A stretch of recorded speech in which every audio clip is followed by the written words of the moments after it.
Darkness. The air is heavy, suffocating, thick with the stench of sweat, rotting flesh, and something far more grotesque. An odor so foul it makes even seasoned attendants gag. Candles sputter along the stone walls, their weak flames bending under the draft of a chamber that has become less a throne room and more a prison of flesh. On the bed lies a man who was once the center of a kingdom, a monarch draped in silks, crowned in jewels, adored by courtiers who bowed at his every word. But tonight his crown is nowhere to be seen. His skin glistens with fevered sweat, his body trembling with every violent spasm. His attendants hover helplessly, torn between duty and revulsion. The chamber echoes with the grotesque sounds of his suffering, labored gasps, low moans, and the sudden, sickening bursts that stain the silence. His body, bloated, broken, and betrayed, erupts in fits of agony that strip away all dignity. This is not the glorious end of a king felled in battle, nor the quiet passing of a sovereign in his sleep. This is something else, something humiliating, something cursed. How could a man who wielded such power, commanding armies, shaping nations, feared by nobles and peasants alike, be brought to his knees not by swords or rebellion, but by his own bowels? History often cloaks its rulers in grandeur, but behind the tapestries and titles lie truths too grotesque to ignore. This is one of them, the story of a king whose reign ended not in triumph, but in explosive disgrace. And before this tale is through, you will see how indulgence, arrogance, and medicine gone terribly wrong conspired to turn the body of a monarch into his own executioner.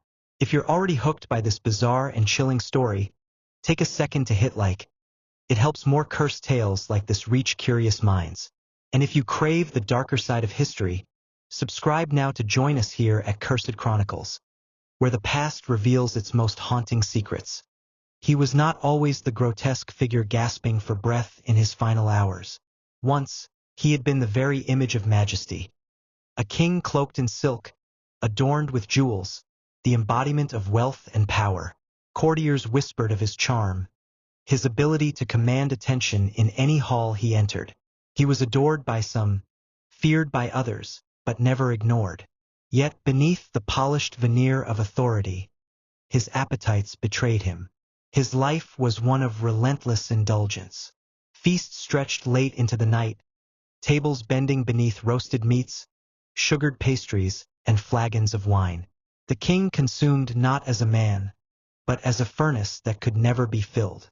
Chroniclers spoke of dinners that could feed entire villages, devoured in a single sitting. He drank deeply, ate greedily, and demanded more with every passing year. The excess became his signature, proof in his mind of divine right and untouchable power. But the body has limits, even a royal one. His once commanding figure swelled grotesquely. His face grew puffy, his gait slow and strained. Servants whispered of the effort it took him to rise from a chair, of the wheezing breaths that followed even the shortest walks. He began to embody a contradiction. A sovereign cloaked in grandeur, yet trapped in flesh that was collapsing under the weight of his own pleasures. The medicine of the age offered no salvation. Physicians prescribed bleeding, purges, and bizarre concoctions of herbs and metals, each treatment harsher than the last. These remedies did not heal. They weakened him further, stripping vitality until his body became a battlefield of conflicting agonies. What he ate turned against him. What he drank became poison. Still, he persisted, unwilling or unable to change the course of his habits. Royal diets in that era were a slow poison. While peasants scraped by on grains and vegetables, kings feasted on rich meats, cheeses, and wine, day after day. Gout, dropsy, and digestive afflictions were the silent companions of nobility. But for this king it was worse. His body bore the scars of decades of excess, each banquet pushing him closer to ruin. The cracks were beginning to show. Nights were restless, plagued by cramps and violent sweats. Days brought bloating, pain, and sudden fits of stomach convulsions that left even his attendants shaken. He had once been the image of power. Now he was a prisoner of his own body, lurching from feast to fever. And yet the court carried on. Musicians played, nobles bowed, and the king, swollen and broken though he was, clung to the rituals of royalty. But beneath the gilded ceremonies, whispers spread. How long could a man who lived as he did continue to rule? How long before his indulgence claimed him entirely? Which other royal do you think had the strangest end? Drop your guess in the comments. I might cover it in a future episode here on Cursed Chronicles. His decline was not sudden. It was slow, cruel, and public. What began as discomfort after meals grew into relentless torment. His body, stretched and swollen, became a grotesque display of suffering. Each step was a battle. Each breath seemed borrowed. He no longer moved with the dignity of a monarch, but with the strained, clumsy shuffles of a man imprisoned in his own flesh. The physicians, bound by the limits of their age, became tormentors rather than saviors. They drained his blood to rebalance humors, leaving him weak and pale. They forced purgatives and enemas, believing they could cleanse the sickness from within. Instead, they stripped him of strength and dignity alike. He submitted to their rituals, desperate for relief, yet every remedy deepened his misery. His nights were the worst. Darkness brought no rest, only pain. The king would shift endlessly in his bed, unable to lie flat without suffocating. The pressure of his own weight pressed down on his lungs, robbing him of air. Servants described the moans that echoed through the corridors, low, guttural, the sound of a man at war with his own body. Food, once the source of pleasure and pride, became the instrument of his downfall. Rich meats turned rancid in his belly. Wine burned like acid in his throat. Digestion became agony, meals a curse. His court tried to disguise the truth, but whispers escaped the walls. The king was no longer feasting. He was rotting from within. The humiliation grew. There were moments when his bowels betrayed him suddenly and violently, staining his silks and shocking his attendants. A monarch who once commanded armies could no longer command his own body. Every loss of control stripped away the illusion of majesty, leaving behind only the raw, pitiful truth of decay. Nobles noticed, ambassadors noticed. To appear before the king was to witness not glory, but collapse. Yet no one dared speak it aloud. The empire outwardly projected stability, but behind the curtains, courtiers whispered predictions of his imminent death. His throne still stood, but the man upon it was visibly fading, an emperor transformed into a grotesque shadow of himself. The decline became a spectacle of its own, a cruel theater played out in private chambers and hushed rumors. The king, once untouchable, was now mocked by fate. His downfall was not written in the clash of swords or the plots of rivals, but in the relentless betrayal of his own flesh. If stories like this captivate you, dark tales of rulers brought low by curses of their own making, make sure you're subscribed to Cursed Chronicles, where we uncover the forgotten truths history tried to bury. The end came not with fanfare, nor with the solemn dignity history often bestows upon its kings. Came with horror. On that final night, the chamber was stifling, the curtains drawn tight, the air thick with sweat and sickness. Attendants moved in silence, their eyes downcast, fearful of both the man and the spectacle his body had become. The king lay propped up, for to recline was to suffocate. His chest heaved, each breath shallow and rattling. His skin glistened, flushed and swollen, a grotesque canvas painted by years of indulgence and failed remedies. Then the spasms began. Sharp, violent contractions seized his stomach, twisting him with such force that even seasoned servants recoiled. The silence of the chamber shattered into gasps, groans, and the wet, sickening sound of his bowels betraying him in the most violent fashion. His silks stained instantly, the stench filling the air, choking everyone present. Some fled the room. Others froze, torn between duty and disgust. Physicians leaned close, desperate to intervene, but powerless before the storm raging inside their sovereign. The king's cries grew animalistic, guttural, a mixture of agony and shame. His once commanding voice, the voice that had decreed laws and ordered battles, now reduced to incoherent pleas for relief. his body convulsed, bloated flesh trembling, his face contorted in a mask of horror. Every eruption drained him further, until the sheets beneath him were soaked through, a grotesque testament to his suffering. The chamber, once a place of royal authority, had become a scene of humiliation, a battlefield where the enemy was his own body. The attendants could do nothing. No prayer, no tincture, no ritual could stop what had been set in motion by decades of excess. His death was not swift, but prolonged, each spasm tearing away the last remnants of dignity. When the end finally came, it was not with silence, but with one final, violent eruption that left even the bravest unable to look upon him. Thus the king passed, not by blade, nor by poison, nor by treachery, but by the most humiliating betrayal of flesh. His power, his crown, his armies meant nothing in those last moments.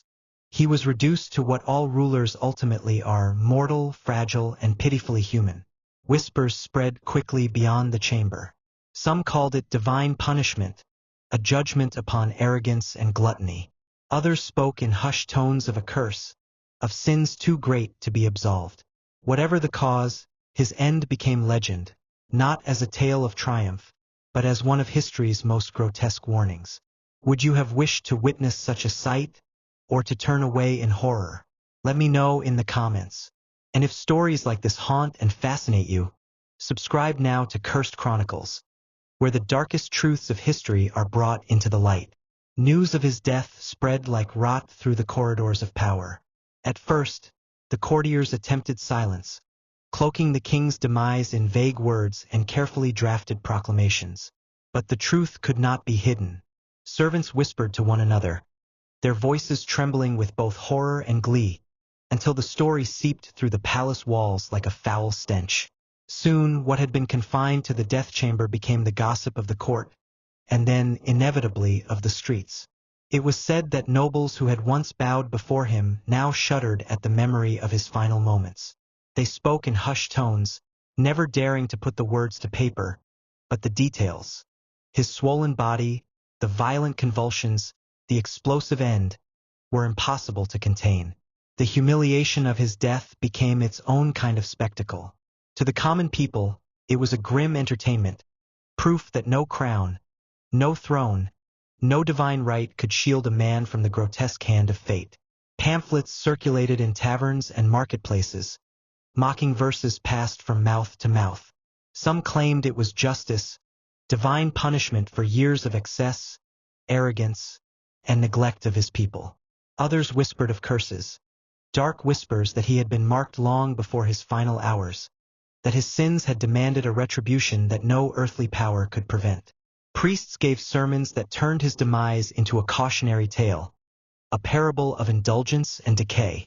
And yet not all saw only shame. Among the faithful few, there were attempts to rewrite his end, to cloak it in dignity.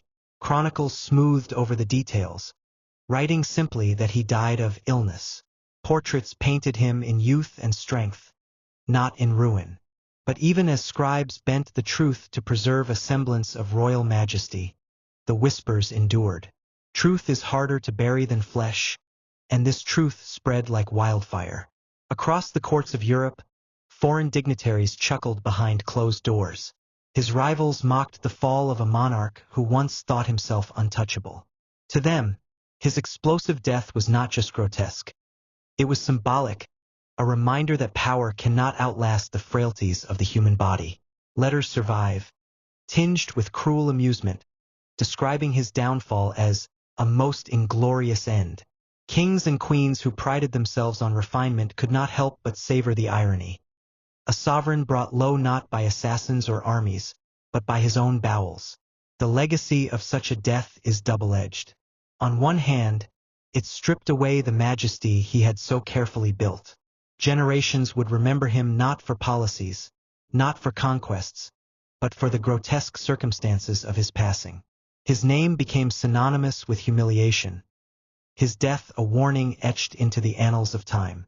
On the other hand, his story endured, gripping imaginations precisely because of its horror. History forgets many kings, but how could it forget the one who perished in such a way? And perhaps that is the cruelest truth of all, that a life lived in palaces, surrounded by riches, remembered not for glory, but for grotesque decay. His memory survives not in the grandeur of monuments, but in whispers, jokes, and curses. He became a symbol not of majesty, but of mortality. Proof that beneath the crown lies nothing but flesh, and that flesh, no matter how royal, can betray even the mightiest of men. So, what does it mean when history remembers not your triumphs, but your humiliation?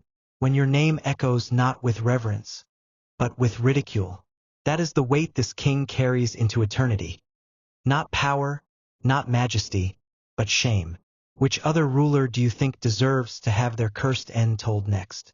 Share your thoughts in the comments. I might uncover their tale right here on Cursed Chronicles. And if you want to keep unearthing the darkest, most haunting stories history tried to bury, subscribe now and become part of this growing community of truth seekers. And so, we arrive at the end not just of a man, not just of a reign, but of an illusion. For centuries, monarchs have wrapped themselves in robes of silk and power, building castles of stone and titles, convincing the world, and perhaps even themselves, that they were something more than mortal. They sat upon thrones as though they were gods among men, untouchable, unbreakable, eternal. But this story tears the mask away. It reveals a truth that is as uncomfortable as it is undeniable.